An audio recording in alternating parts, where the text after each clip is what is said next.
জাতীয় নির্বাচন ও গণভোট অন্তর্ভুক্তিমূলক দেখছে না Centre for Policy Dialogue CPD. রাজধানীর মহাখালীতে ব্র্যাক সেন্টারে নির্বাচনী এলাকায় সবুজ টেকসই অর্থনীতির বাস্তবতা ও প্রত্যাশা শীর্ষক মিডিয়া ব্রিফিংয়ে এসব কথা বলছেন তারা। প্রার্থী ও ভোটার জরিপের ফলাফল নিয়ে মিডিয়া ব্রিফিংয়ে উঠে আসে নির্বাচন নিয়ে গুরুত্বপূর্ণ পর্যবেক্ষণ। হাসিবুল ইসলাম শান্তর প্রতিবেদন, জানাচ্ছেন রূপানুর।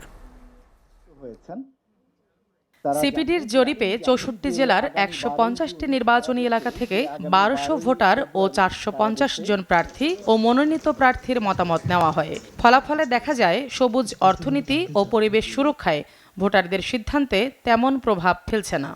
জাতীয় নির্বাচনটিকে আমরা যে অর্থে অন্তর্ভুক্তিমূলক বলা দরকার সে অর্থে আসলে আমরা এটিকে অন্তর্ভুক্তিমূলক আসলে বলতে পারছি না।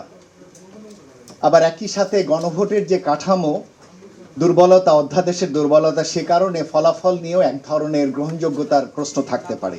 সিপিডির বিশ্লেষণে দেখা যায় রাজনৈতিক দলগুলোর ইশতেহারে থাকলেও অর্থায়ন ও ন্যায্য সবুজায়ন রূপান্তরের সুস্পষ্ট রোডম্যাপের ঘাটতি রয়েছে। এই প্রথমবারের মতো আমরা সিপিডির পক্ষ থেকে যে কাজটি করেছি সেটা হলো জাতীয়ভাবে একটি প্রতিনিধিত্বশীল সার্ভে করেছি নির্বাচনী এলাকা কেন্দ্রিক।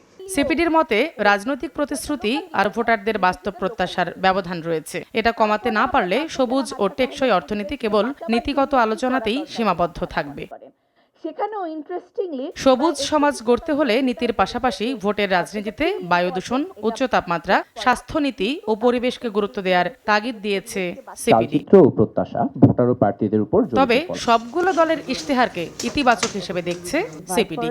আপনারা এখানে যারা আছেন, রূপানুর, এসএটিভি, ঢাকা।